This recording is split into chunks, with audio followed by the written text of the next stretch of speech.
Good morning to everybody. Hope everybody's having a wonderful morning.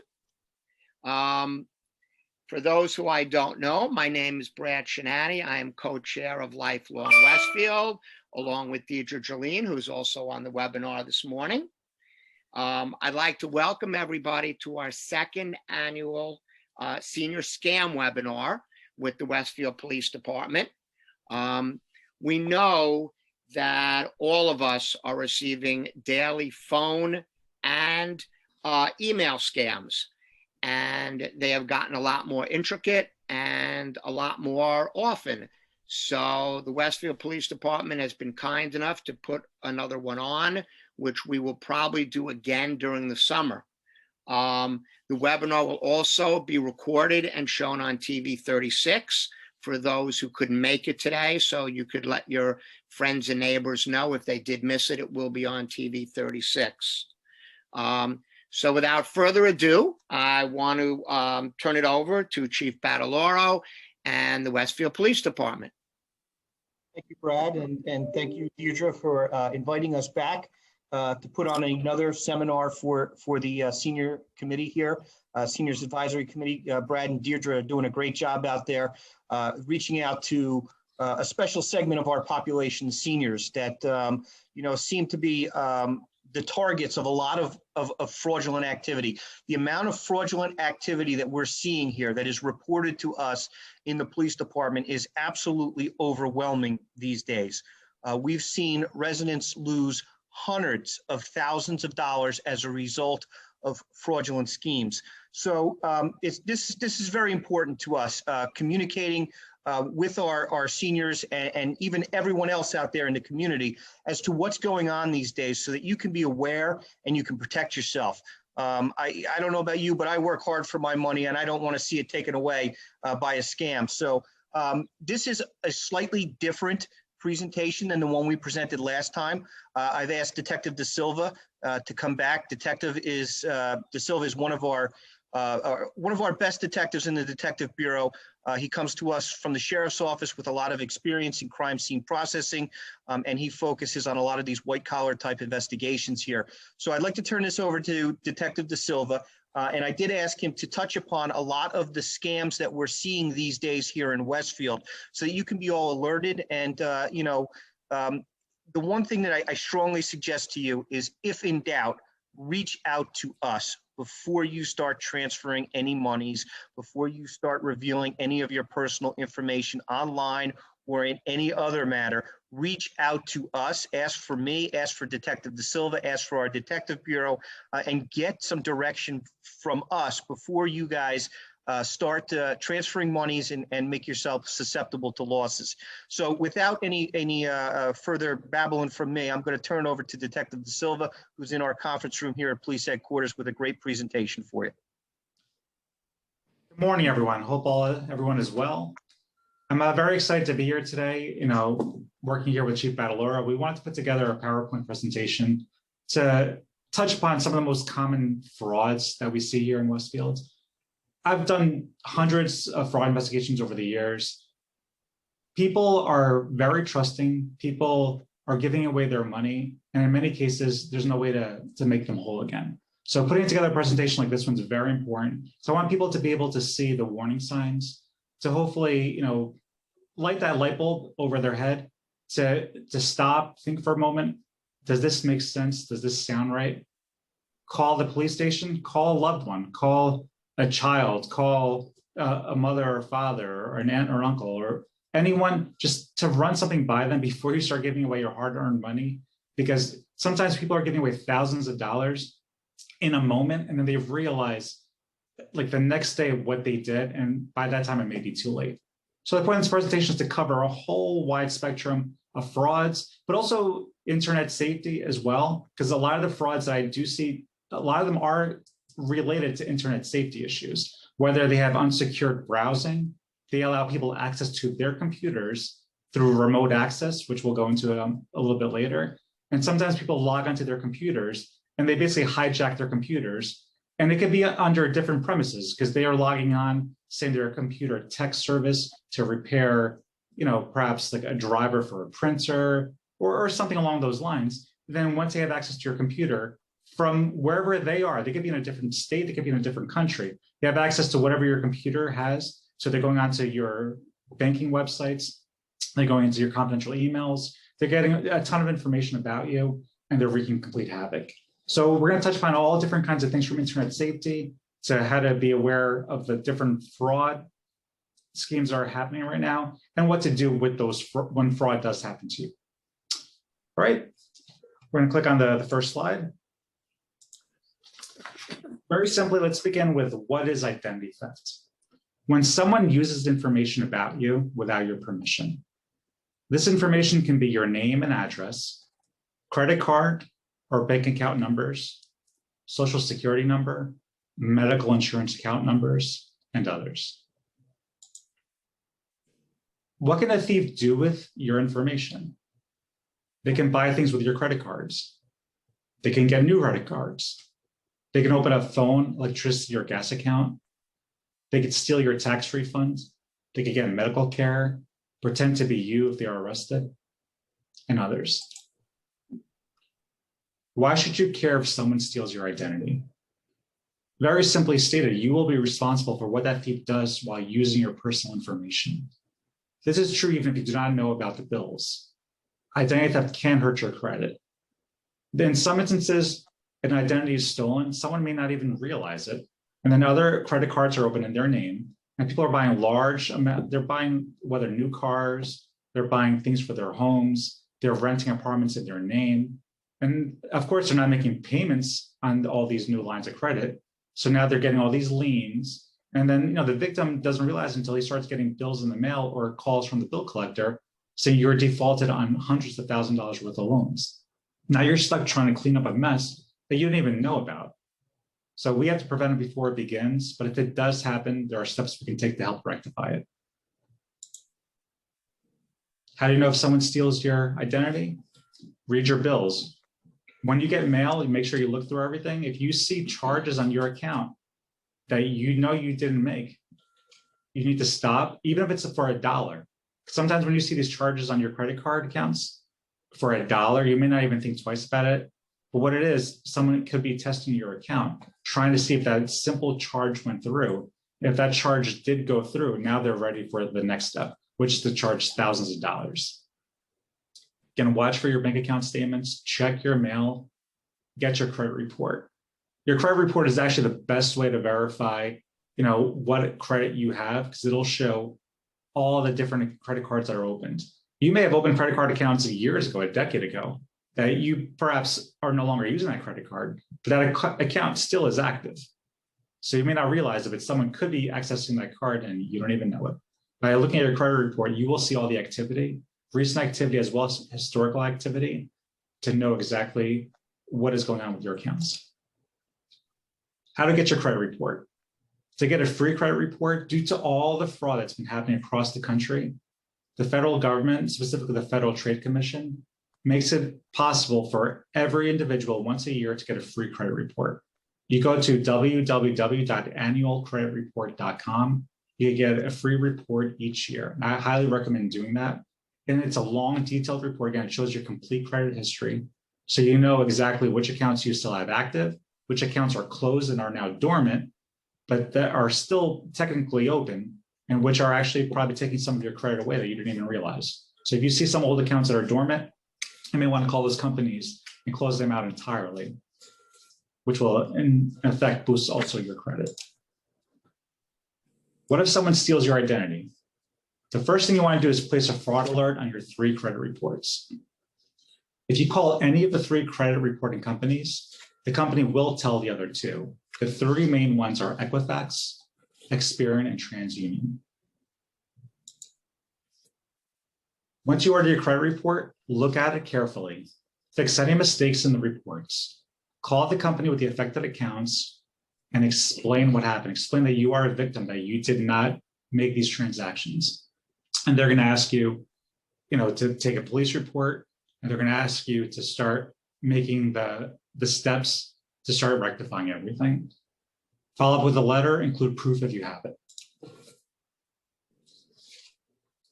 create an identity theft report. You can do that at any police station. And you could also submit a complaint to the Federal Trade Commission, ftc.gov/complaint. Once you have that with your police report, that'll be the beginning steps to start to fix your credit.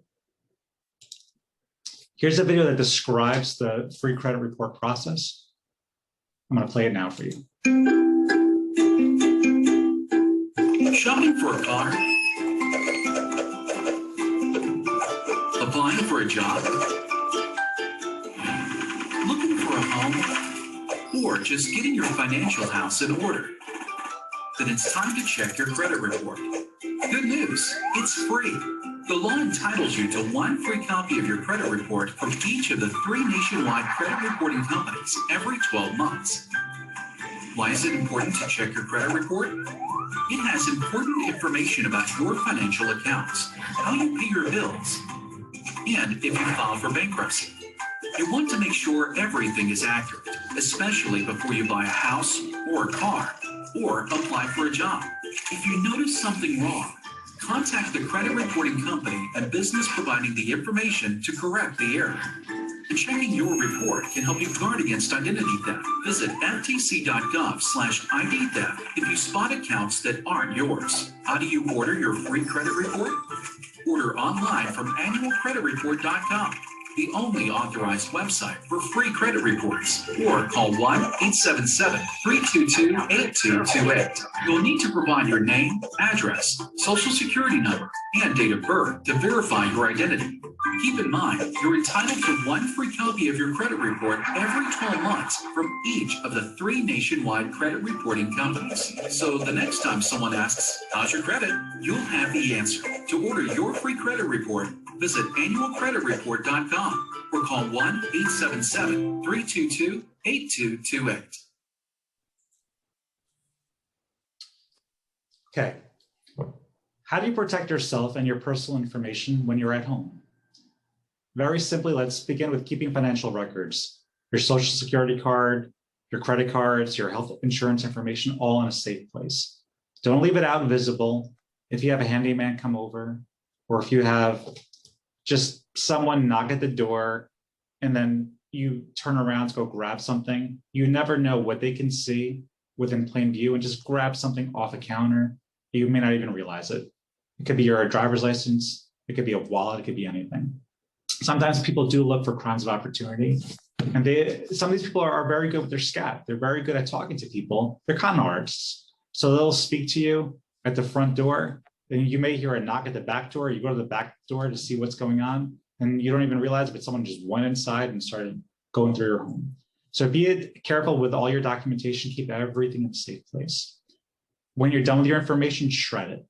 Don't put any papers into the garbage that has your account numbers, your date of birth, your social security numbers.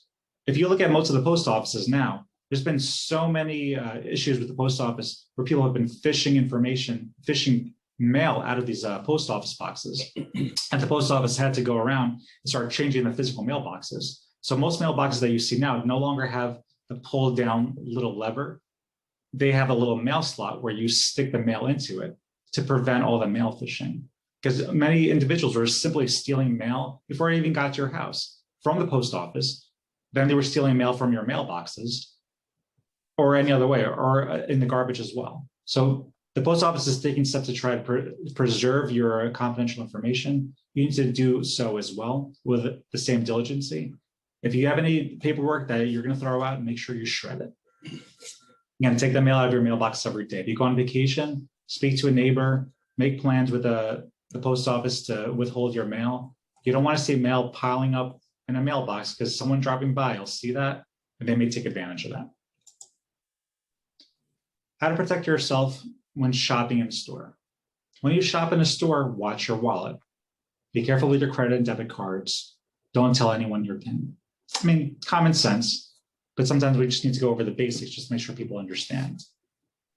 Theft inside a store isn't as common.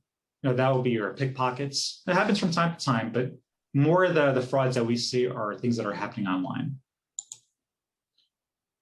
How do you protect your personal information when shopping online? When you shop online, use passwords that are hard for someone to guess. Do not respond to emails or other messages that ask for personal information. Do not put personal information on a computer in a public space, like a library or coffee shop. We'll go into that more so in a minute.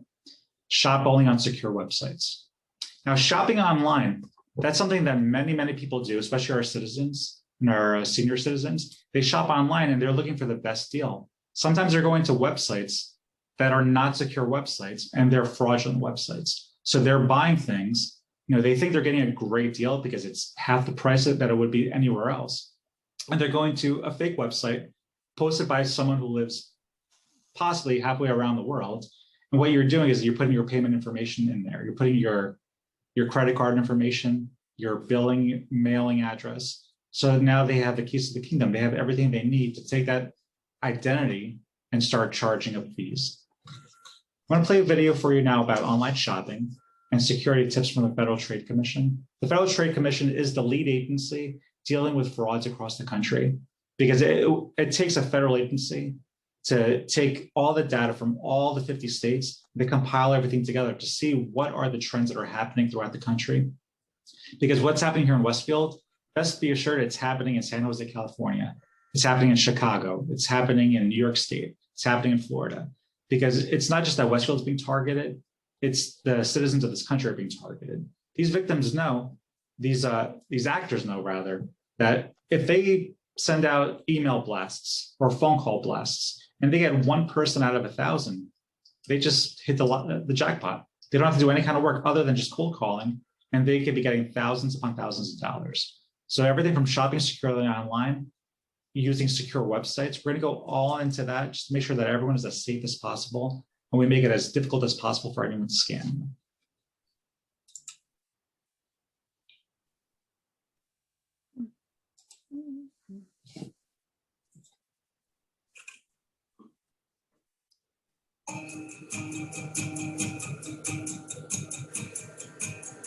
Day by day, more and more people are shopping online. It's convenient, and you can bring a world of choices to your computer, phone, or tablet.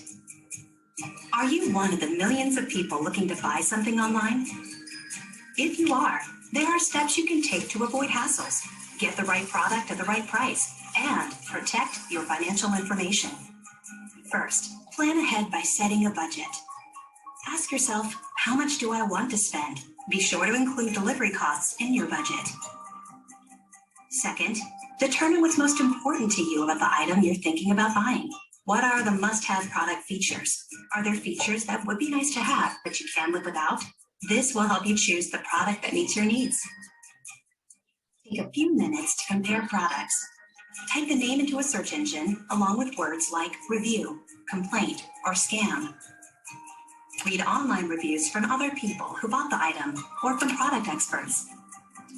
Look for feedback about how well the product works and its overall quality.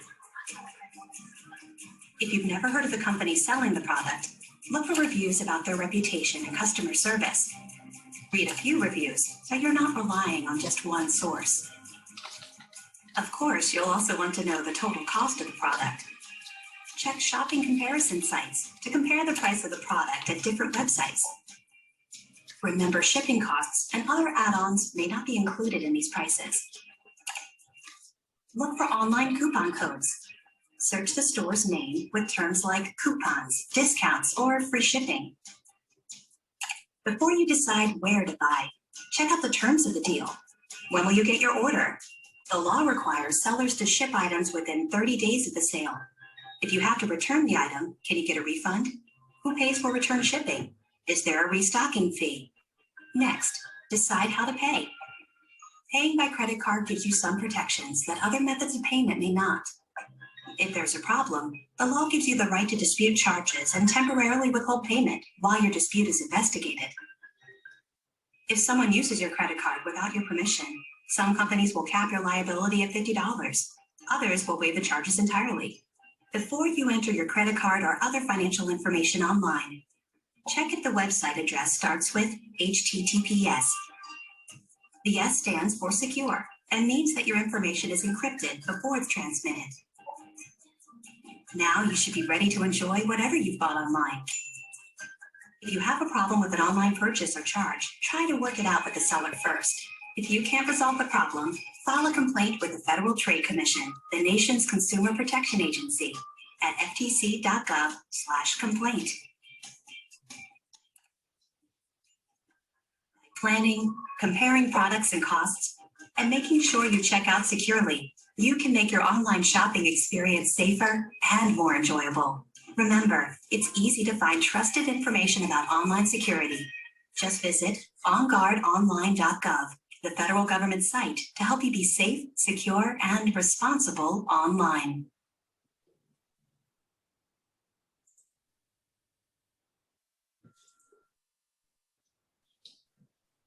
Notice that when they said HTTPS, that S is for security. That's very important because having that there, now you know your computer is safe. When you search on it, no one's going to be accessing your information. Without that security, without that encryption, you're not going to be able to know that you're safe. That brings me to the next point. Shopping online has to be on secured websites.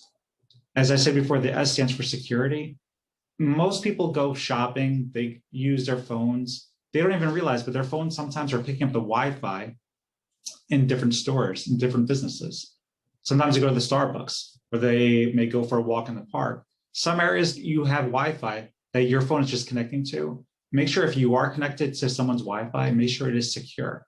Public Wi-Fi can be very dangerous. Sometimes if you go to a hotel room, they say, oh, free Wi-Fi, free cable. That's great, but I wouldn't do any banking if you're using someone's public Wi-Fi network, because anyone who wants to look at it can see all the information you're doing down to the very keystroke.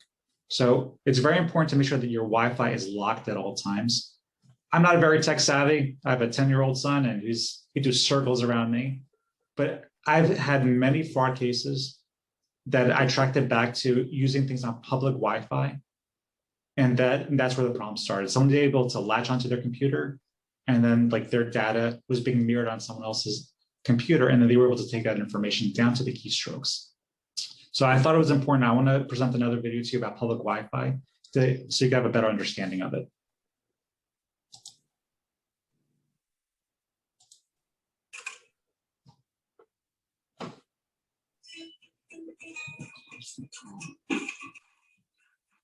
Many hotels, coffee shops, airports, and other places offer free Wi-Fi hotspots.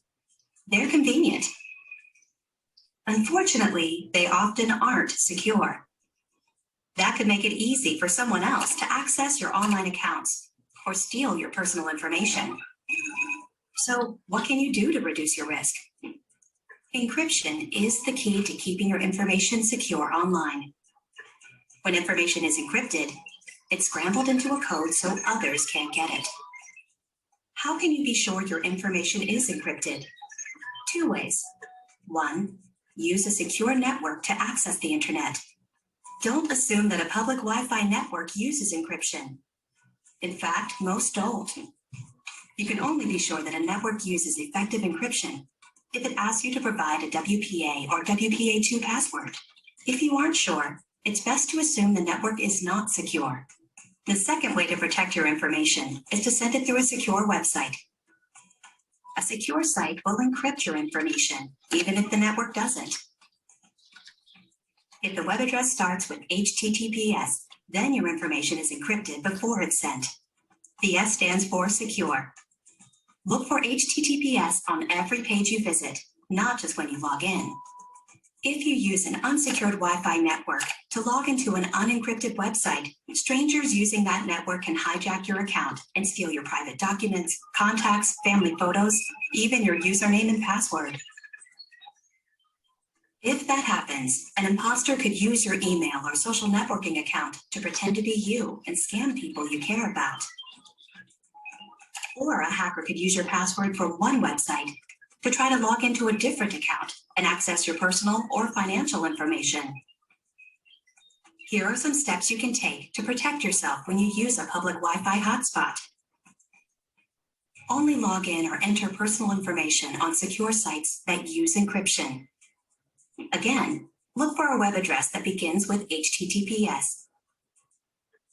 Don't use the same username and password for different sites. It could give someone who gains access to one of your accounts access to many of your accounts. Never email financial information, including credit card, social security, and checking account numbers, even if the network and website are secure. Don't stay permanently signed in to accounts. When you've finished using a site, log out. The bottom line, secure Wi-Fi hotspots require a password. Secure websites start with HTTPS. Remember, it's easy to find trusted information about computer security. Just visit onguardonline.gov, the federal government site to help you be safe, secure, and responsible online.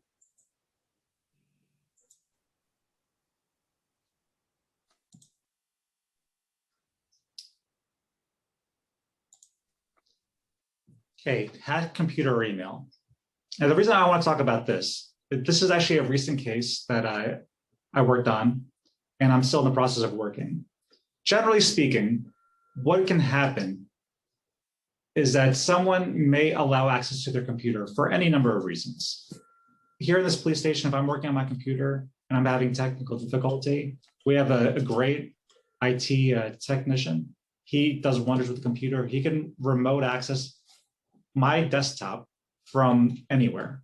He may be off-site, he may be in his office, but he can get access. Don't ask me how he does it. I couldn't tell you, but it looks like magic to me, but he can actually move my mouse around. He can change window screens on my computer from where he's at. And then from there, he's able to fix anything he can.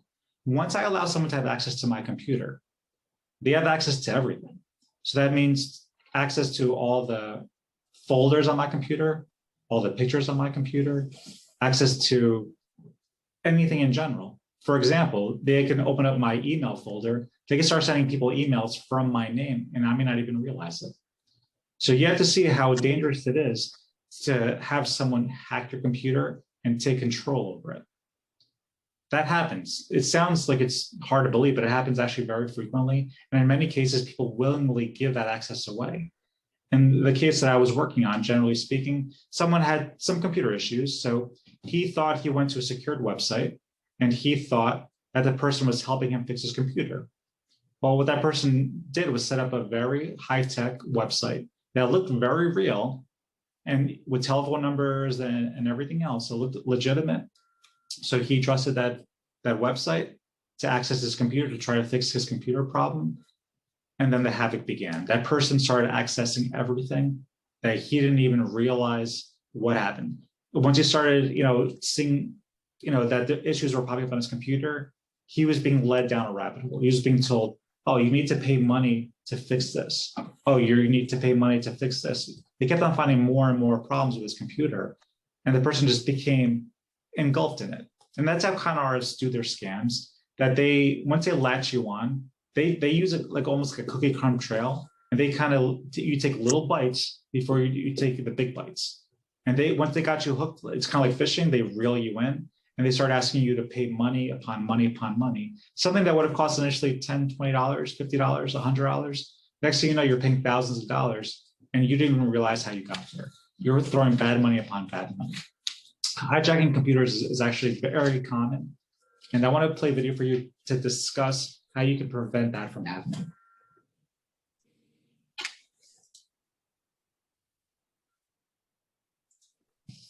You can't turn your computer on or off.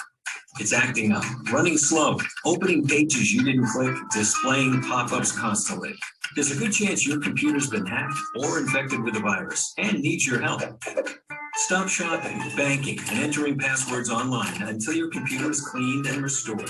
It's inconvenient to be sure, but it's a necessary step to prevent the situation going from bad to worse, from hack to horror. Update your security software. Install a new version from a reputable company. You can use your phone or another computer to check reviews of security software. Tech blogs and retail sites usually post them. Choose carefully. Scammers sometimes advertise security software that's malware in disguise. Make your decision. Get back online and download the software. If the security software finds malware, it flags it for you.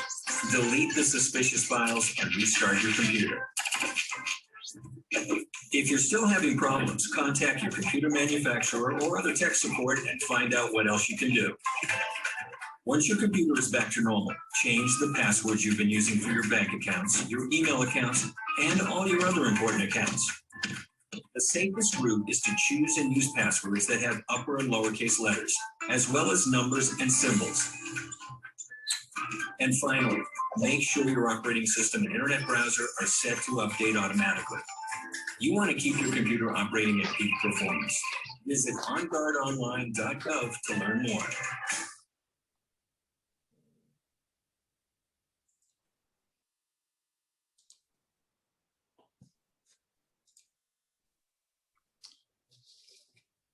COVID-19 testing, vaccine, and treatment scams.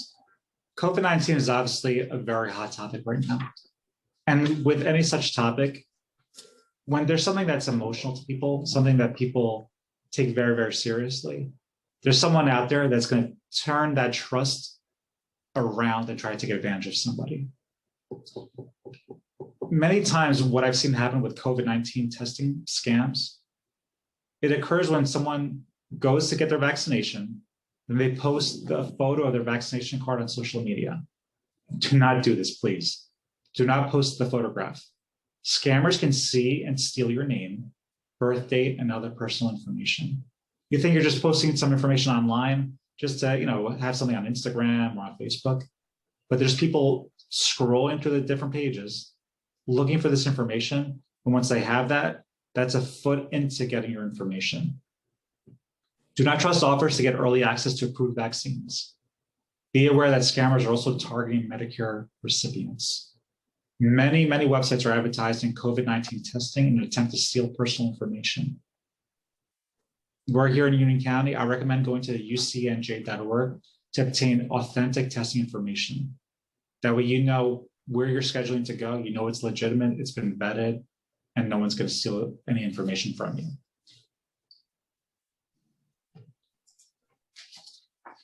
Family emergency scams. This is one of the most common scams. I went over this briefly in the last presentation. It's so important I want to go over it again now. This is when someone calls you on the telephone and says that they're either a friend or a nephew or a grandson.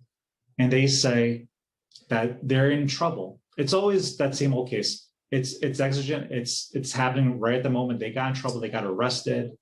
Whether they got arrested in a different state or a different country. This story doesn't matter. It's always the same. If they need money sent right now, don't tell mom and dad, because they don't want to get in trouble. So they're trusting you with their problems. And most people are very caring and very loving. And of course, if they see someone that's in danger or someone is, needs help, they want to help them. So what starts to happen is they start thinking, let me help, let me not think about what's going on. And then they wire their money and then the money is gone.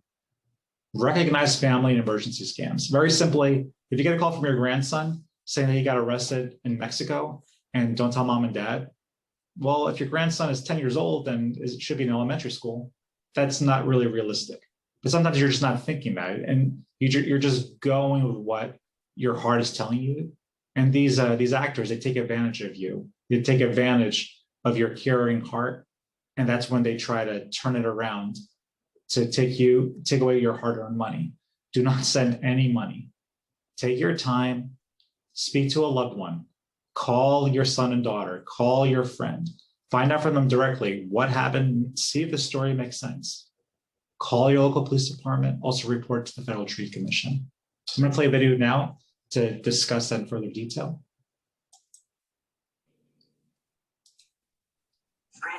It's me. An accident in Mexico. I'm in jail. Jimmy, is that you? Yeah, it's Jimmy. I need money for bail right now.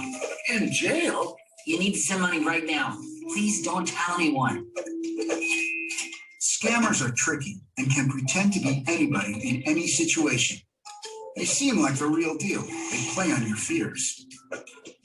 The goal? To get you to act fast. Check out if they really are who they say they are, even if they sound like a loved one. Heard from an imposter? Report it at ftc.gov/imposters.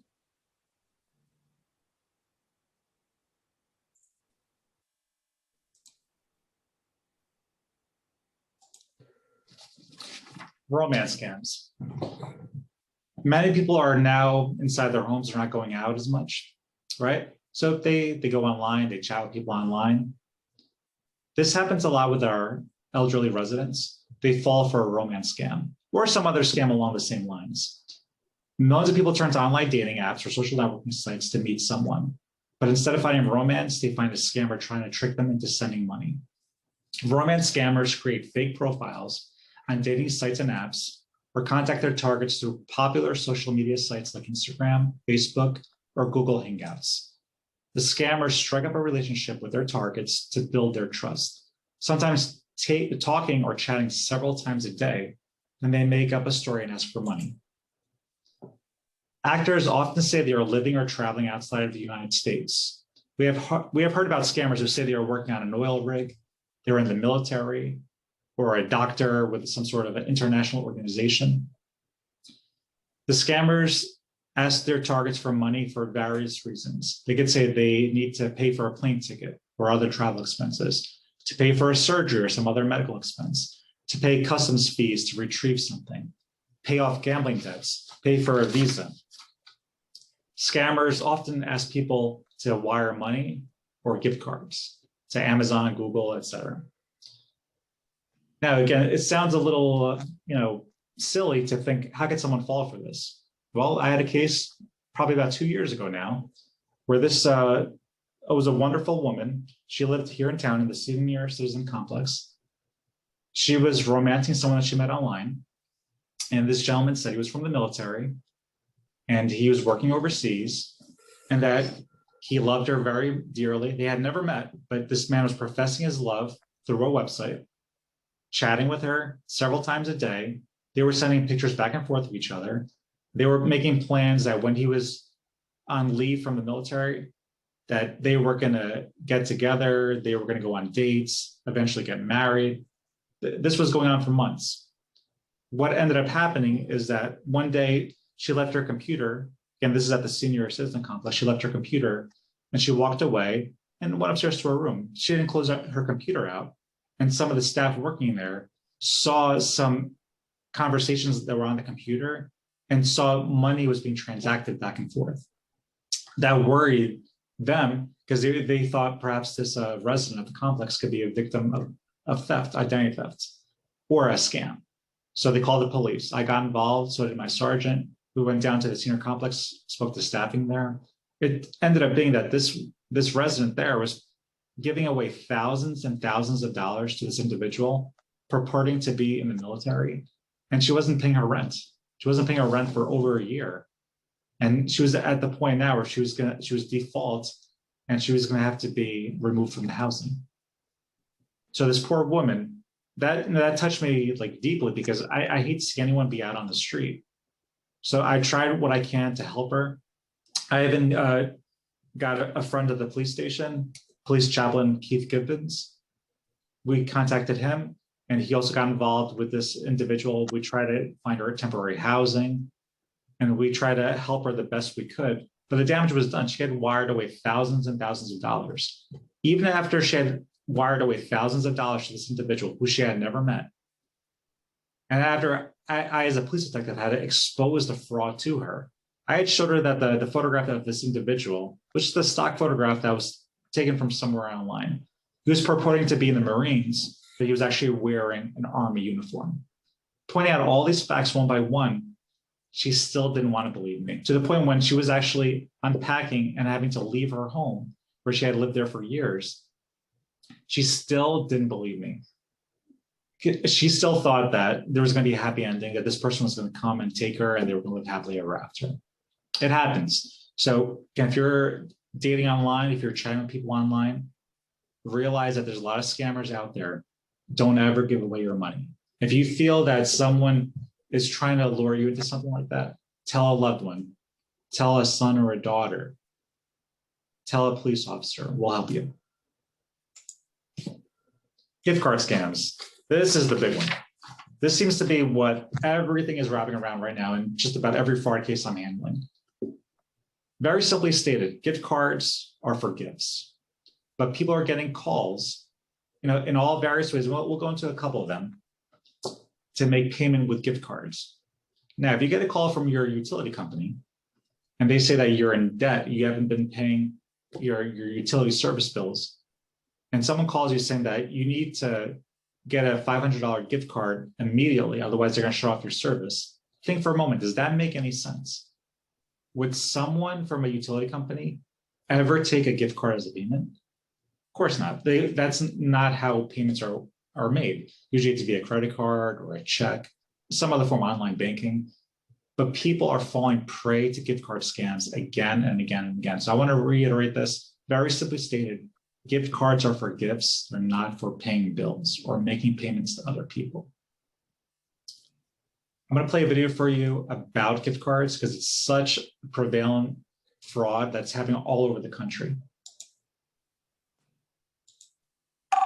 Let's say someone calls and says he's from the IRS.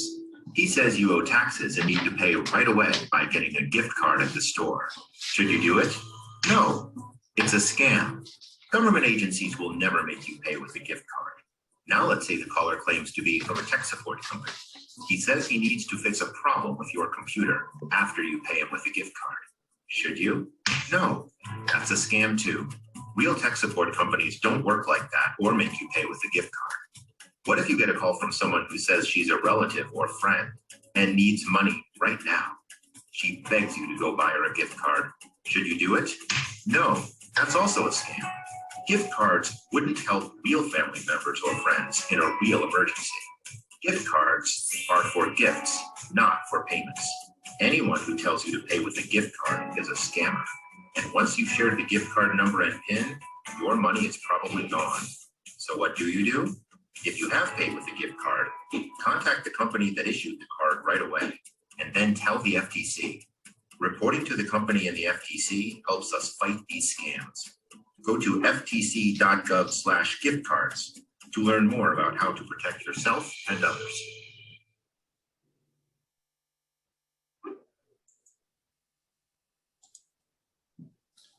Now, gift card scams. Again, this is a very, very common way of robbing people of their money. I would say probably maybe at least 5 out of 10, if not 6 or 7 out of 10 scams that come across my desk in terms of police reports involve some way, shape, or form gift card scams. They may, again, it may be a utility company calling you saying that you haven't paid your utility bills, so they want to get payment via gift card. Don't do it. It could be someone needs help with a car service that, they're saying that you owe them money. Whatever it is, they're saying pay them with gift cards. Don't do it, because once you give them the information on the back of the gift cards, that money is gone. It's not traceable. If you give it a gift card to someone right now, someone in California could take that gift card and use that in a different store, buy a product, and there's nothing I can do about it because I work in New Jersey. I have police jurisdiction in New Jersey. If someone was doing a gift card scam in Union County or somewhere within the confines of New Jersey, I would try to build a case against them, try to hold them accountable, to corroborate what they did. But the goal is to hold them accountable in New Jersey courts. Now, if someone is given the gift card information and they're in a different state, I have no authority in California. The most that I can do is do my investigation here. Say I track it to San Jose, California. The best I can do is give that case to San Jose police and hope that they can take it from there. So be very careful with giving out anything that has to do with gift card scams, because it's a very common thread. People are doing it again and again and again. Bitcoin scams. Here's another one. If you go into certain businesses now, every now and then I go to the Rustic Mill Diner in Cranford. I've been going there for years. If you walk into the Rustic Mill Diner, there's an ATM machine. As soon as you walk in, there's also a Bitcoin ATM. Now, those who don't know what Bitcoin is, it's a digital currency. I'm used to the green paper money and like the coins in my pocket. I like the jiggling of the coins as I walk down the street. I'm just old fashioned. Again, I'm not very tech savvy, but digital currency is the new wave. Lots of people are investing in different digital currency. And as a result, there's Bitcoin ATMs and other ATMs for digital currencies all throughout. There's several here in Westfield. There's one at the Krausers on Central Avenue. So this is the new wave of people handling money.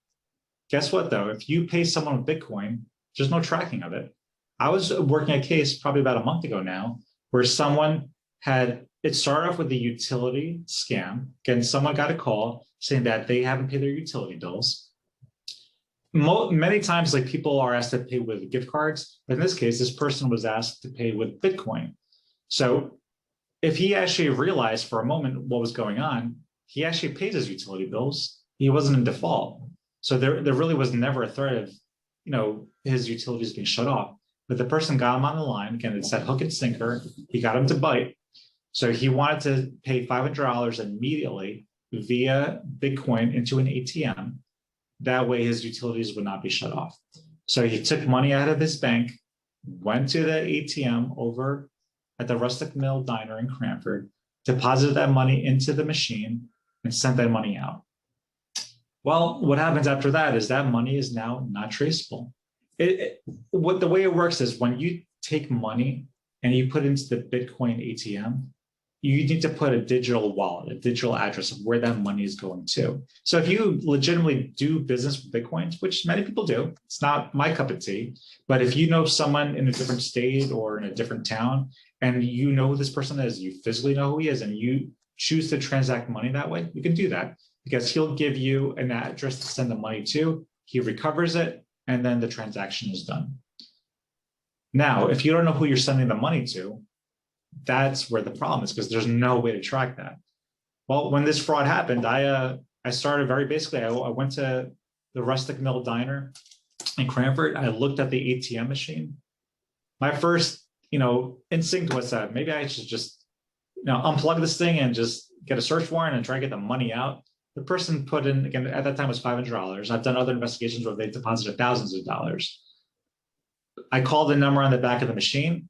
I spoke to, like the tech company that actually manufactures the machines. Then they gave me the name of the person who owns that digital currency. So again, there's different forms of digital currency. I ended up speaking to the CEO of the digital company that uses this particular kind of Bitcoin currency. And from the CEO himself, the man in charge of that digital company, he told me that it is the responsibility of the person sending digital money to know who he's sending it to. Even on his end, he cannot see where it's going. The whole point of Bitcoin is it's for tech people. It's for people who are into this kind of thing. And if they don't know who they're sending it to, the money's gone. There's no way for me to trace it. And in that case, that poor individual was out $500. And then in some other cases, people were out over $1,000. And just also to understand, these Bitcoin ATMs, that in itself, if someone's asking to pay through a Bitcoin ATM, be cognizant of that, because Bitcoin ATMs charge very high fees.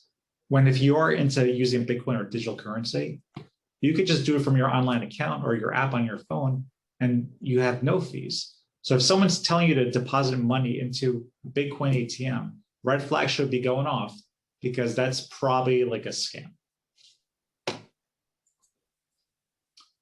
Utility scams, we talked about this briefly. Again, utility companies, sometimes Elizabethtown Gas, PSE&G, New Jersey American Water, they call saying that there's an outstanding balance from threatening to turn off your services. Again, if they're demanding a gift card or Bitcoin digital currency, stop and think, are my bills paid? Hang up. Who's to say you need to speak to this person? Call the utility company yourself. If it's Elizabethtown Gas is calling you, hang up the phone, call Elizabethtown Gas, tell them, listen, I received this phone call. What's going on? And they'll tell you. They will not call you about outstanding debts. You may get a letter in the mail if you're not paying your bills, and eventually they will shut off the service, but no one's going to be calling you, hounding you to pay money immediately. Again, gift cards are for gifts, not for payment. Checks from the government. Scammers say they are from the IRS or another government agency. They ask for personal information or try to charge you fake fees for getting a stimulus check, or offer you a way to get money early. When that stimulus check comes, it comes. Like, there's nothing you can do to make it come here earlier. And people try to scam you saying, oh, they'll guarantee you more money, or they'll guarantee you they'll be deposited the next day. Stop. Don't give out any information. Tell a family member. Report the scam, please. Telemarketing frauds. Same thing. Someone latches onto you. They call you and they're trying to lure you in. Stop. Don't trust anything. You worked hard for your money over the years. Don't just give it away to these scammers. because we'll do everything we can here at the police station to try to make things correct. But at the end of the day, if you forward money out, if that money goes out over state lines or overseas, in many cases, many times these monies are going out to different countries. They don't abide by our laws, so there's very little that we can do. Again, telemarketing fraud is very, very common. I'll play another video for you now to discuss this.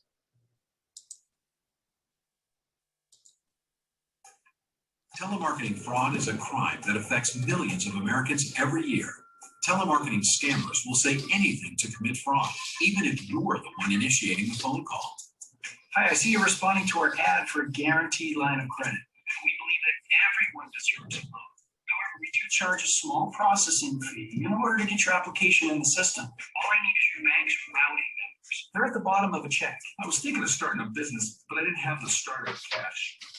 My credit isn't so hot, so I thought this would be a great way to get the money I needed.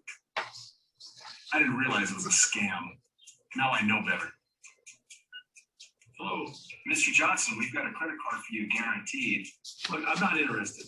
Don't call me again, or I'll report you to the FTC. Telemarketing scams usually start with a phone call, but they can also start with an online ad or a piece of mail. I clicked through an ad on the internet and filled out a form. It seemed legitimate.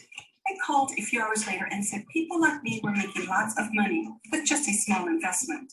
They said it was easy to get started and their business experts were just a phone call away. I didn't know they were fraud. I still get calls for bogus business opportunities. I must be on some sort of list. But now I know better.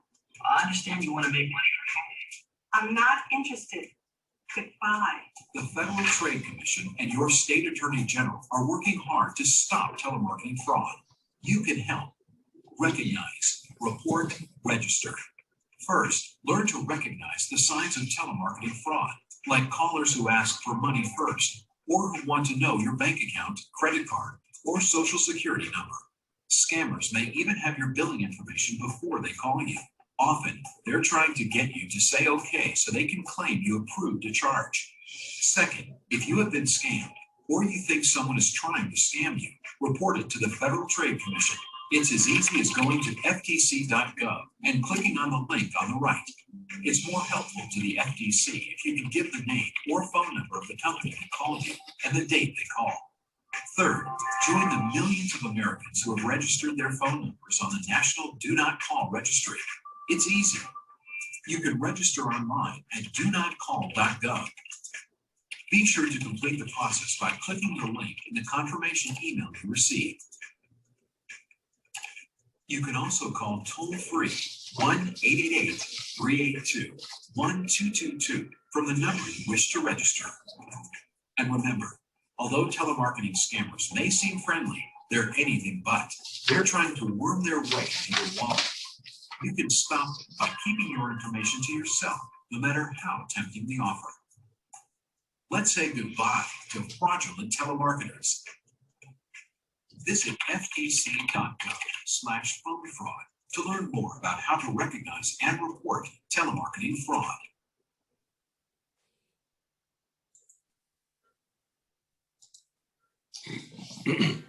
Telemarketing fraud. That covers many, many, many different kinds of topics. Sometimes you get calls and you don't even know who's on the other end, but they're just trying to lure you into some sort of conversation. What I do is when I get phone calls that I don't know, I just don't answer them. I'm a police officer. I've been a police officer now for about 17 years. I've worked in various capacities, working in crime scene, working as a patrol officer, and working in the Detective Bureau for Chief Christopher Bataloro at the Westfield Police Department. Somewhere along the line, my name got onto different lists, call lists for police charities. I get calls from different charities saying that their police chiefs association of some state, who knows where, or some national association of something, and somehow they tie it into that they're working for the police department. What I just do is I just hang up, because here's a reality. Someone knows I'm a police officer and they're trying to attack me by using, something that's personal to me, my career. They know I'm a police officer, and police officers, we all try to help one another. We'll always go out of our way to help another officer in need. And if there's an officer who's sick with cancer. Officers get together, different agencies, and we'll try to raise monies to help pay for the bills and anything else that goes along with any kind of anything. If an officer dies in the line of duty, can we go out of our way to help the family? So me getting these calls from these associations pretending to be charities related to police departments, I know it's a scam because they're just trying to lure you in. For me, they're using the keyword police because they think that's going to make me bite. I just hang up. Many times when I tell these people, listen, send me something in the mail. If you have my information, send me something in the mail. I'll review it and then I'll get back to you at a later time. Next thing you know, they're hanging up because there's nothing to send. They know that I know the jig is up. So with telemarketing frauds, there's all different kinds of frauds with telemarketing. It could be, again, about jobs, working from home, but the most common that I see are charities. Because people know that our senior citizens are very caring and they're trustworthy.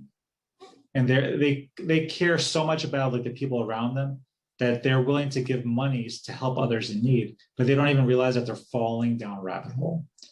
If you get calls from a charity, whether it's online or via telephone, don't provide any detailed information to them unless you know where the donation will be used.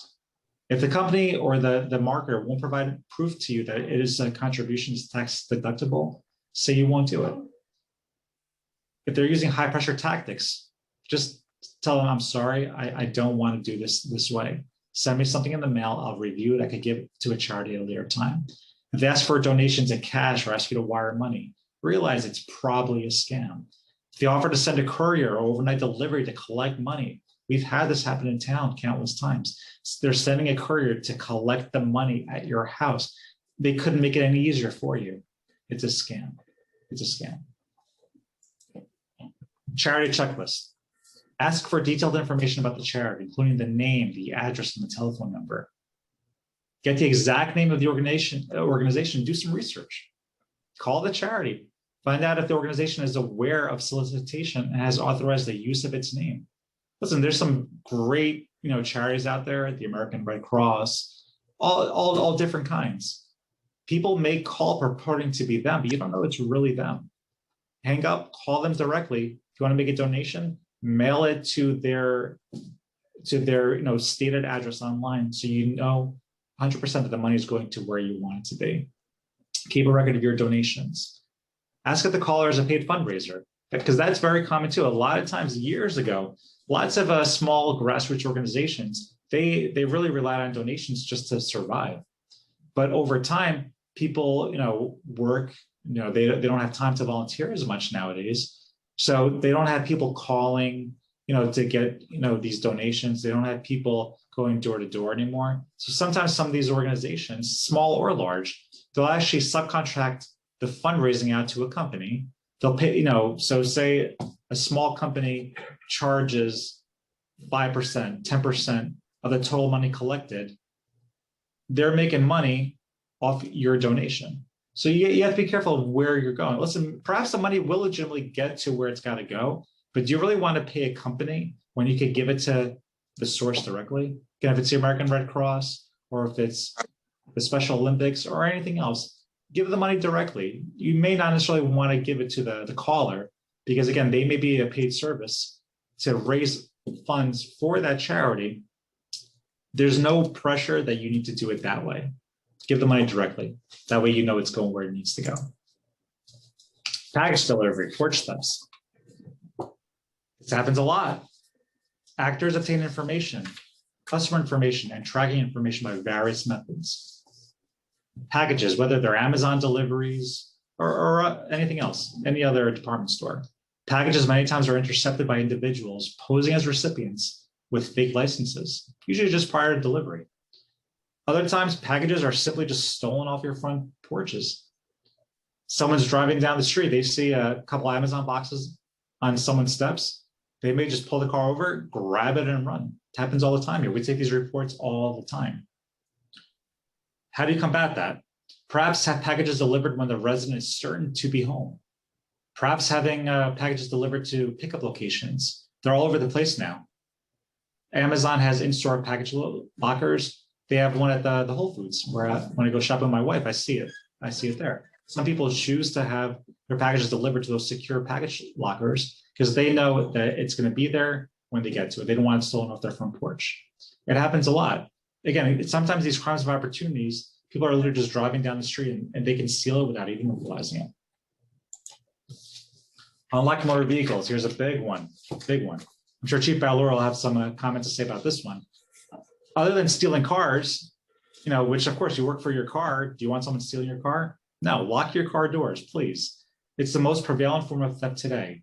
But other than cars, just stealing the car, sometimes people are going into cars. They're taking wallets, they're taking your photo identification, credit cards, checkbooks, any other items you have inside your cars. People are literally going there. They're also stealing, the keys and the key fobs. Guess what happens if they go into your unlocked car? You have your keys, your key fob, they can steal the car. That's number one. If your house keys are there, now they have access to your house. They get anything else that you leave in there, again, your checkbooks. Now it's not just stealing the car, it's also having your identification. Lock your vehicle doors, please, please, please. There's tons of scams here. I could be here for hours and hours. I don't want to do that to you. If you have any questions, you could call me. I'll give you my information at the end. Again, just realize there's so many scams. Facebook Marketplace, right? If you go onto Facebook, there's a venue there to sell items. Half those things are scams. Please be careful. If you want to buy something locally. Make sure you go in person with someone. Don't ever go by yourself. Verify it's legitimate, verify it's real. Don't just start wiring money or making payments with gift cards for an item and they say they're going to put it into the mail. Don't ever do that. Craigslist advertisements, again, so many scams. And other than, also with scams, a lot of the items you see on Craigslist and Facebook Marketplace, lots of times they're stolen items. There are things that are stolen from people's homes. There are things that are stolen, in the mail, shoplifting, you name it, things that wind up online that are stolen proceeds. You don't want to get involved with anything like that. Banking scams, government grant scams, census-related fraud. That comes around a lot when we do our censuses. Investment scams, Ponzi scams, lottery and sweepstakes scams, right? Lottery scams. If you didn't play the Canadian lottery, when someone calls you and says you won $1 million in the Canadian lottery, just hang up. If you didn't play it, there's no chance you won. I'm sorry. I wish I had $1 million in my pocket too, but just realize it's a scam. Rental of properties. Some people rent properties. They're looking to rent a home in a state that they've never been to. Perhaps they intend on going there for vacation at some point in the future. They start renting properties. Well, guess what? Maybe you went through a website or you spoke to a realtor that has rented that same property out to 100 people. You're forwarding your money out, and that property may not even exist.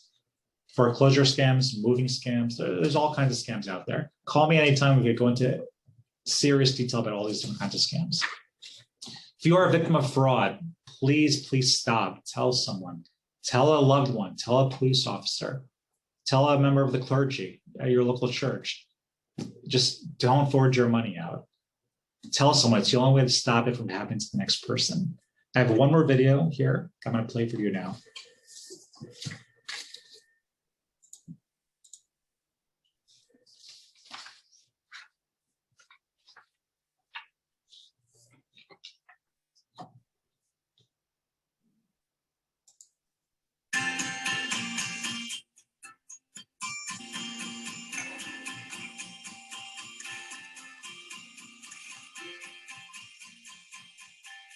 Spending time together, exercising, getting together with friends. This time of life means doing more of what we enjoy.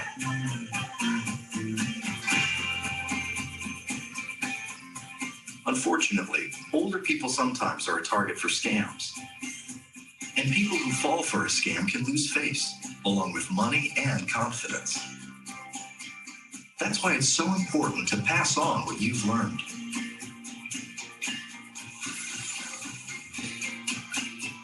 Your experience can help others. Start a conversation with the people in your life. For example, you can remind your friends and loved ones that if anyone ever asks them to send money, stop. Check it out with someone they trust. Get the real story. Once they get the real story, then they can decide what to do. You know this. You may not have gotten a call or email asking you for money, but chances are you know someone who has. Sharing what you know with those you care about can help stop the scammers in their tracks. Help someone learn to spot fraudulent phone calls, emails, or letters. Pass on what you've learned. And remember, a sure sign of a scam. If anyone contacts you and asks you to wire money, no matter who they say they are, that's a scam. You know this, so pass it on to a friend.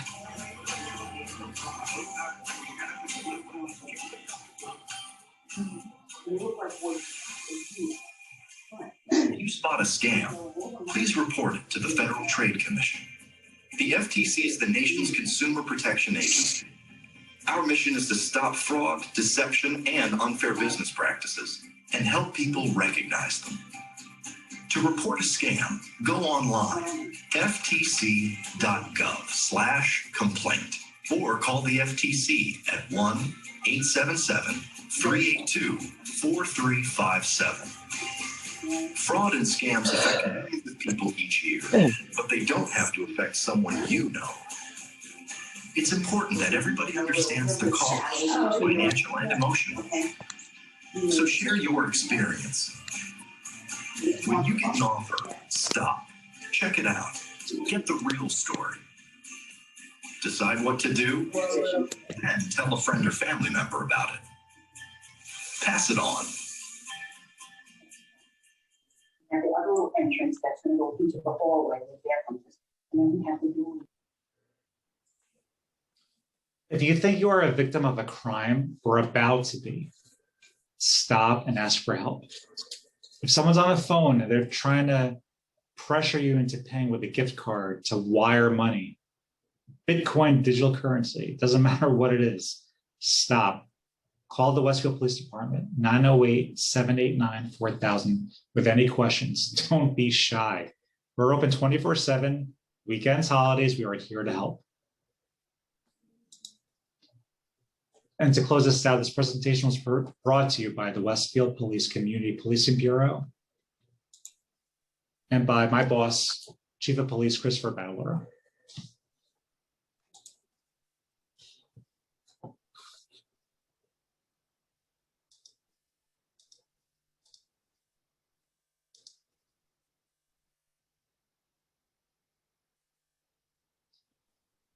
We've got Does anyone have any questions for me? Yes. I do. We do have questions. We do have a few questions. There's a few in the chat, Detective DaSilva, if you can access the chat. We're going to get that up now, and I see it right now. All right, we'll go ahead and answer those, and then we'll take any questions from anybody online.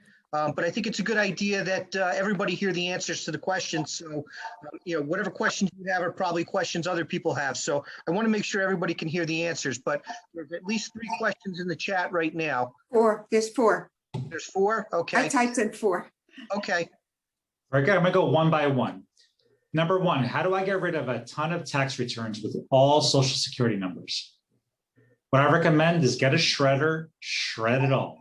If you have a fire pit, you could also put in a fire pit. Shred it all is what I would recommend. I have a shredder, but there's each tax, I have years of tax returns. It would take forever, like to feed Gloria, it through. I will tell you, Union County hosts a paper shredding event.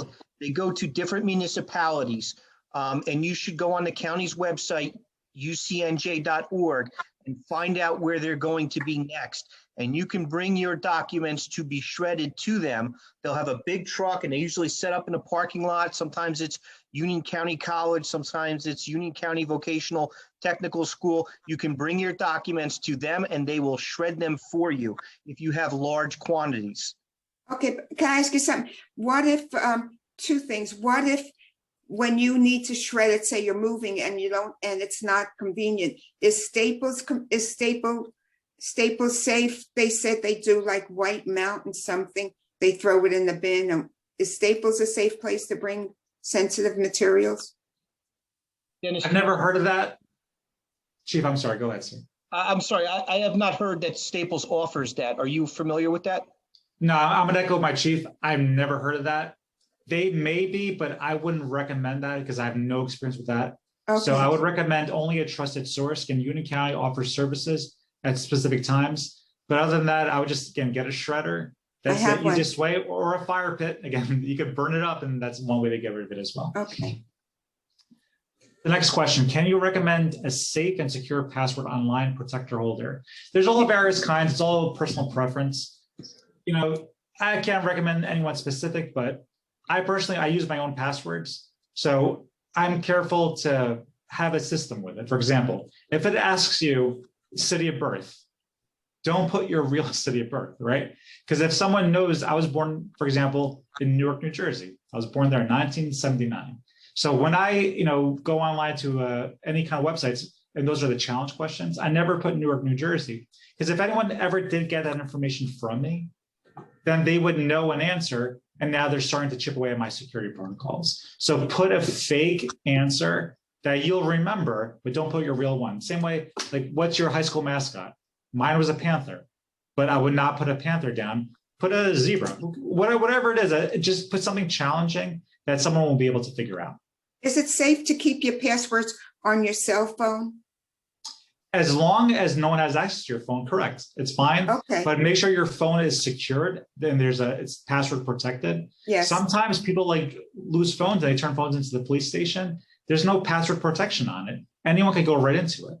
So very good. And these Android phones and these iPhones, they're great with security. Just make sure that you keep the phone safe. It doesn't get lost, but make sure it's password protected itself. Now, is Venmo safe? Venmo, and there's other services as well, like Zelle, that people are using to move monies back and forth. They are safe, but there is a caveat to that. I've had many fraud cases where someone, again, gets a call from a utility company. Well, I said that before because I get so many of these. I got a call from a utility company, and they were the same thing. They were going to be, their utility was going to be shut off immediately if they didn't wire their money. So in this case, they didn't want to wire money. They asked if they could use Zelle. Zelle is just another method to move monies back and forth between bank accounts. Since he willingly chose to use Zelle to make payment to this entity, he's at a loss now. Because if someone hacked into your bank account and made transactions that you're not aware of, because they, whether somehow they hacked and got your information, identity theft, whatever the case is, and they made up charges, in most cases, the bank will make you whole because you didn't willingly do this.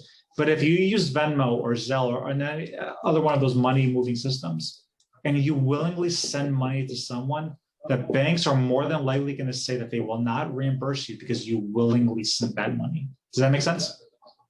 So yeah. They are safe tools, but you have to know where you're sending it to. If someone had a Zelle account with you and they were mailing you like rental money, when they move out, can they do mischief to my account? Not that I know of, but okay. My understanding with those accounts, I try not to use those kinds of things unless it's someone that's trusted and safe, because those things can go back and forth, right? And they have your information to know who you're sending money to. Just be very careful who you're allowing to have your bank information. A tenant, like who's renting an apartment from me. As long as you know who they are, they're a real person, there's someone that's fine. Oh, but now if you meet someone online, you have no idea who they are, now you're giving them your bank account information to send you money. Guess what? Now they have bank account information to also do other things. So you don't want to get involved with that. I understand. Thank you. Okay. I'm going to scroll down to see if there's any more questions. One here, do you recommend taking iPhone pictures of a vaccine card? Oh, yeah, that was me. Yeah, if you take photographs for yourself, that's fine. Please don't post any pictures on social media. No, never. Because there are people combing through social media looking for any way to get personal information. They'll use that against you. I don't use social media. I don't trust it. Thank you. And trying to see if there's anything else about the tax records. We cover that. Staples, again, I would not recommend, but the Union County website is where I would start. I'm going to continue scrolling down. How do you get rid of shredded paper? Recycler won't take shredded paper. Again, you use a Union County source or just a good old trusty fire pit. And the last one here, phone calls from Chase Credit saying a charge of $550 on my account. If this is not correct, please call the phone number. Yeah, that's a scam. If you see that someone sent you an email, whether it's a bank or anything, and that there's a charge to your account, don't go through that text message, don't go through that email, close it, call the bank directly. Lots of these scammers, again, when they send you emails, these emails have links embedded into them that it looks like it's taken to a legitimate website, whether it's PNC Bank or, Wachovia or anything else. It looks like it's real, but they're not secured websites. They're actually fake. Remember we saw a video earlier? Make sure it says HTTPS. A lot of these sites don't have that security. They look real. That happened to me once years ago. I got some alert saying my Bank of America account was compromised. I logged into Bank of America. And as I started putting in my logon, I started seeing that I was putting in my password wrong. They were asking now for the challenge questions. I stopped because I know I entered the correct password. Then as I looked at the website more closely, it looked pretty good. Listen, it got me for about 5 seconds. And then once I looked at it very closely, I realized it was a mirror site. It was some fake site to mirror what the Bank of America head website, the head page, the homepage would look like, but it in fact was not Bank of America. I closed it out, changed my passwords, never had an issue. But sometimes there are sites that look legitimate. I do see a hand from Miss Alice Dillon. Yeah. How are you, Miss? Can you hear me? Yes, I can hear you. I just got one of those last week from Amazon. Yeah. And I had already gotten a notice on my computer that I'd had some unusual payments, and but they weren't the same amount as the one that I got on the phone. Yeah. Yeah. And so it was interesting, and it was about an Amazon payment. They said I had a $449, and I went right away to my computer and I said, so wait a minute. So I go look on my Amazon, because they right away will tell you if you bought something, right? Yes. I hadn't bought anything. It was nothing on the Amazon. So there she was telling me that I had a checkup. That was last week. While we were talking, I got another scam talk. While you were on this morning, it comes every single morning to me at the same time. And I never answer it, but I can't get rid of it. So you said don't answer it. But like as I was here, no, I'm not answering it. I get 3 a day. I know what time they come. My phone, if I answer my landline, it'll say scam. My iPhone, not so much, my cell phone. Yeah. But I get a ton of them. And I can't seem to stop them, even though I don't answer them, because I know what time they're coming and what it is. And I wait for the message and then click. I hear it, but I don't even pick it up, but it's still calling me. So I don't know what to do about that one. I sense your frustrations. I get these calls as well. I would not recommend picking up, because once you do pick up, once they connect to you, then sometimes the way these sites work, and it's called cold calling, that they know that they can successfully reach someone, then like your number may go out to other people that may also try calling you as well. So I would just not even bother answering again if you don't recognize. I don't answer it. I just I just wait for the message and they hang up, but I can't get rid of it. It's frustrating. I mean, what's the option? To get rid of your phone? We need our phones, but it's one of those things with technology. It can be a little annoying sometimes. Chaplain Gibbons, I see that you got your hand raised. How are you, Alice? I don't know if you're getting the call from the same phone number every day, but I get the same kind of thing. But it's a 908 number. Well, they'll always make it seem like they're next door. They found me up in Maine when I went to Maine last summer. Right, they'll make it seem like they're next door. But there is a feature on your phone to block phone numbers. Oh, yeah? You may be successful, or they may call you from other numbers, but you can figure out that blocking thing. I literally have 600-700 numbers blocked. But that's one way you could try that first. If they call you from another number, keep blocking them. But just because it's 908 doesn't mean it's a friend of yours. I got that grandson one too. But I happen to know my son was in Boston, and my grandson, and it sounded just like him. I said, would you say that again? And all of a sudden I noted an accent. And I said, I know my son is not in New York at a funeral. He's in Boston. And he paid $500 to get a booth at the Comic-Con. So I know he's not there. Yeah. But I didn't take down any info. That's what I've got to do, report. Well, just remember, they're going to be very good at what they do, because the prize at the end of the road for them is big. So they have plenty of motivation, like Detective was talking about, making websites look like real banks, those kind of items. But you have to defend yourself. If it's not something you initiated, don't get involved. And certainly, I heard Detective say earlier, make sure you contact somebody, whether it's clergy, police department, because if you've been a victim, sometimes people are ashamed to say something, and you've got to get past that. Because if you say something, it's a chance that they can head this off for the next person. Okay, thank you. Yeah, I have a question about that. When you say contact the police department, are you talking about only if you've been, you know, you've actually lost money, whatever it is? Are you just talking about being contacted? According to the phone calls, I have 5 grandchildren. In reality, I have 1 step grandson. You know, should I have reported these as they go along? I've obviously never sent money to any of them because I'm onto them. Yes, and you know what? If we got contacted every time somebody received a phone call like that, we would never get any work done here. Well, that's why I'm asking, because if you've been a victim, yes, absolutely call us. And if you are suspicious and you're considering transferring monies or buying a gift card and paying some, that, you know, if you are suspicious, you should call us first before you do that. Well, I keep too tight a fist on my money, but you know, definitely, if you have any questions, call us before you transfer monies, if that's something that you're considering. You know, speak to somebody. We had a woman who actually fell for the I need bail money from a relative, and she had transferred a significant number of monies already. And you know, some of the examples that the detective gave you, those are all things that we've seen here in Westfield, sending a courier to a house to pick up money. We had a woman, she was already defrauded of about $90,000. She was getting ready to transfer another 30 or 40. And she spoke to a neighbor, and the neighbor called us, and we were able to actually intercept that last transfer of money and make an arrest. So, you know, I mean, speak to somebody if you have any doubts. It starts small. The detective told you they lead you in with the crumbs, and then they get you big and they hook you in. It starts small. If you have any doubt, call us. Call us before you transfer monies, okay? Right.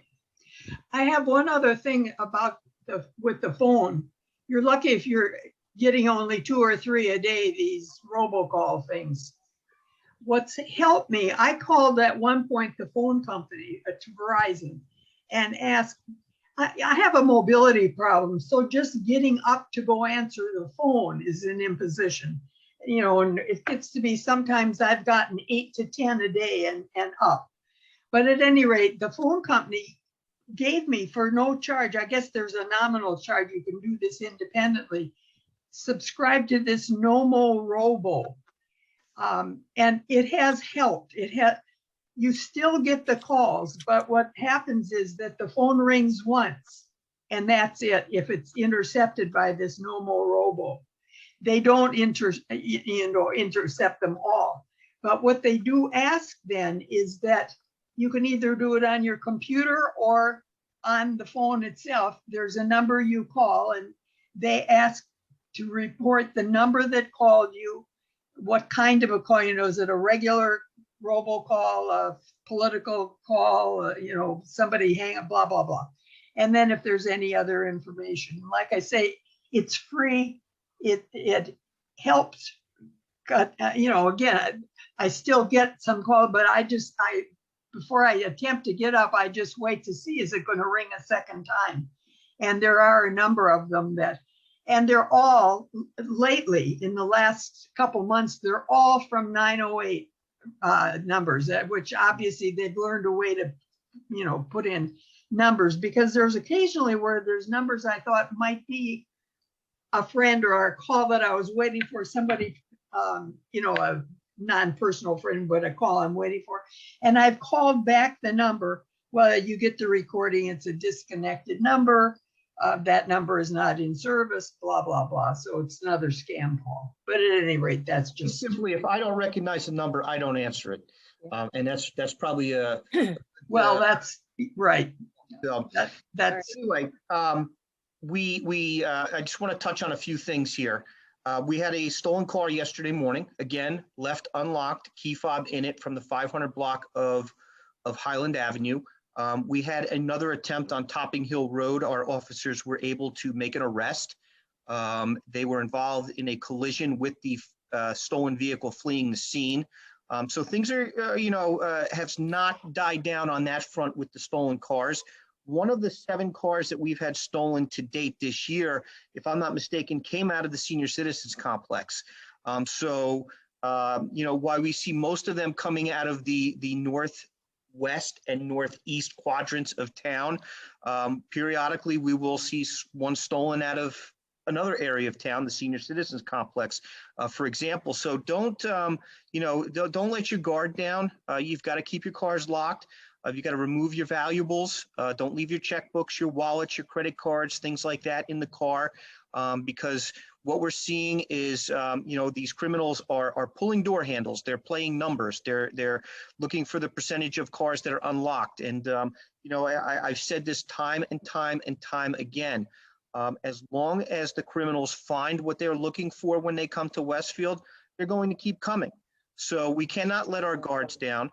We may see a break from time to time, but they will come back. We need to be very consistent in our behavior. Arrests are not deterring the criminal activity. We've made enough of them to tell you that it's going to take more than just making arrests. It's going to take our community, our residents doing their part, which is locking their cars up, not just at night, but particularly at night, removing their valuables, taking their keys, and doing their part. You guys play just as much of a part in fighting crime in this community as the police do.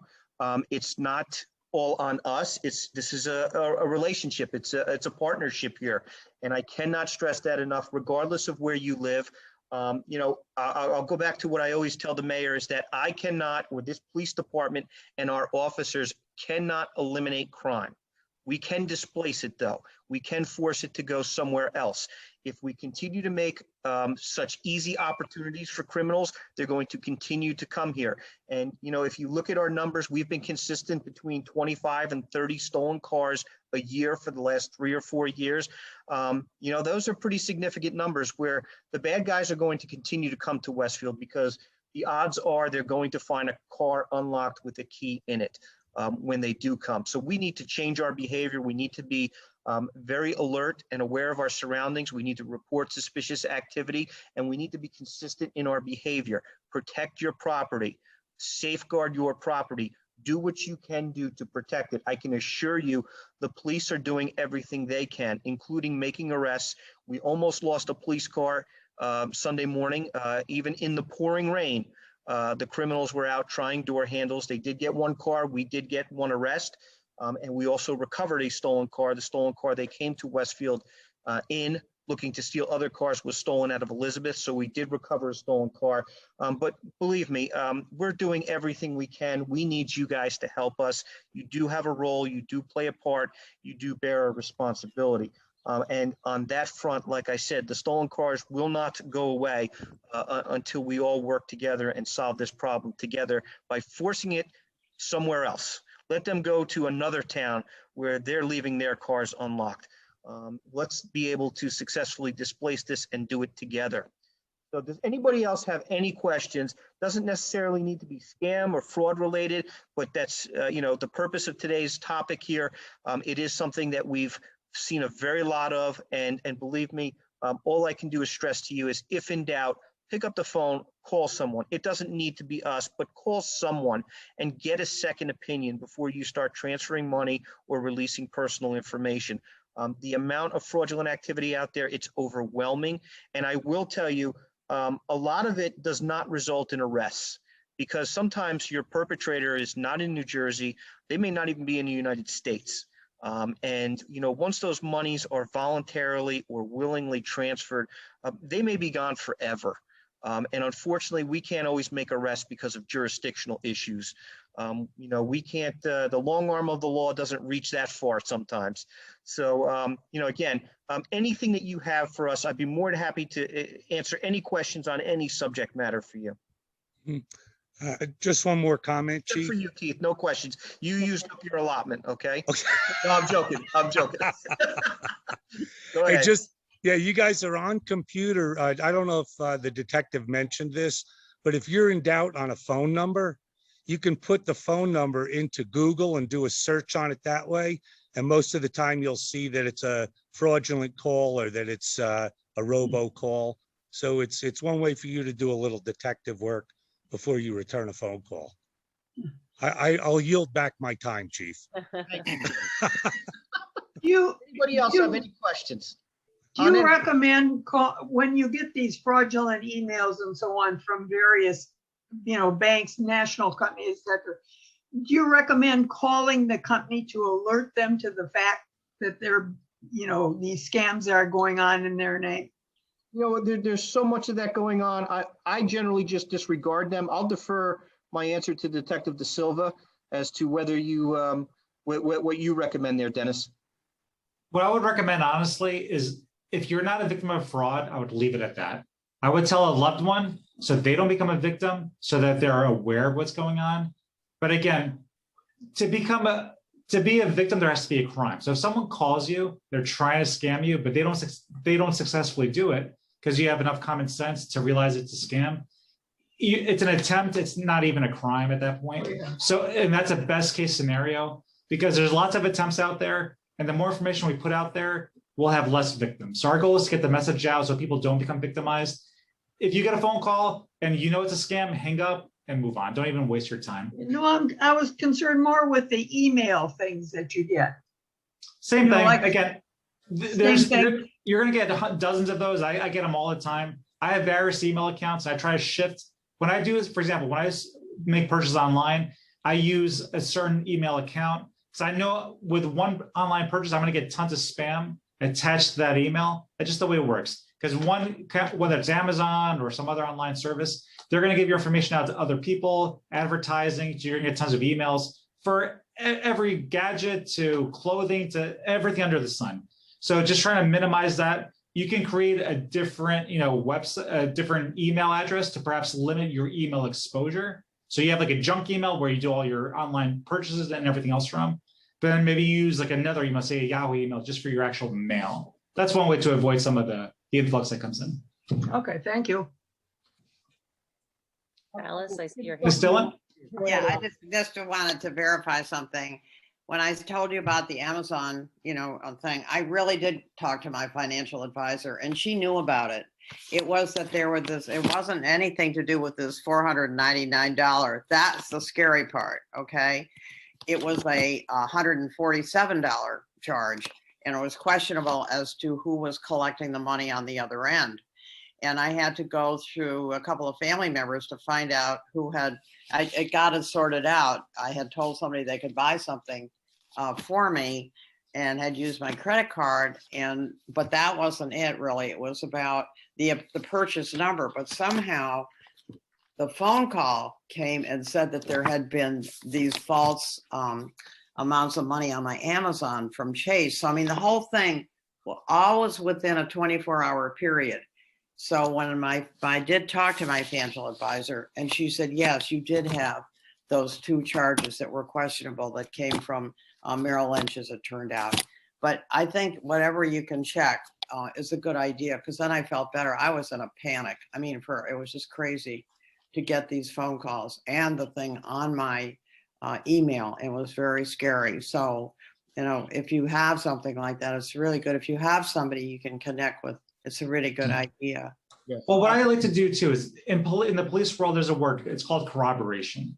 Yeah. When someone makes an accusation, I have to take the facts, but I have to corroborate it. If someone's alleging I'm a victim of fraud or someone says an account was compromised, what I'm going to do is I'm going to corroborate that. I'm going to go online onto my own account and see, are there transactions there? You need to take the necessary steps. You can't just trust a person on the other end of the telephone line because you have no idea who you're speaking to. Some of these scammers are so sophisticated that your caller ID may say it's American Express customer service. It may say it's an Amazon customer service because it's called call spoofing. They can make a number appear to be anything. I've gotten calls on my phone and the number on the caller ID is my own telephone number. I don't know how that happens, but the actual caller is calling from my telephone number. It's unreal. But again, they can make anything look as if they wanted it to appear to be something else. Awful. So you just have to be very cognizant of what's happening and God blesses us with common sense, right? Animals have instincts. We have intellect. We have reason. Let's use our reason. Let's think about something. And if something doesn't sound right, if it sounds fishy, that's your conscience telling you, stop, call a loved one. Remember that show years ago? You could phone a friend. So I suggest let's phone a friend, call again a clergyman, call and someone you trust to, air it out. Because sometimes just saying something out loud, it's going to sound like a scam once you repeat it out loud. While someone's telling you over the telephone, you're buying it because you're like half in it. But once you stop and you actually say that out loud, what you're being told to someone else, you're going to just nod your head and you're going to know it's a scam. Right. Well, one last thing here from our IT tech who posted in the chat, in response to a question, this presentation will be posted on our Facebook page, the Westfield Police Department Facebook page, and he will also send Brad a link so that he can email everyone so that you have those links that are in our presentation as well. I thank you all for joining us. So much, Chief Badaloro and Detective DaSilva. We're so grateful to you for spending time with us today and sharing all this information. And I also want to thank Dominic Sandelli, who's behind the scenes making this all happen. We appreciate it. And we really value our partnership with the police department. So I think my takeaways are don't trust anyone you don't know and call the police if you have any suspicions. Yes, if you guys have any topics that you would like us to address going forward, feel free to reach out to Brad or Deirdre and let us know, and we'll meet back here in this forum and see if we can address them for you. Great. Thank you so much. All right, everyone. Thank you, Great everyone. afternoon. Have a great day, everyone. Thank you. Thank you.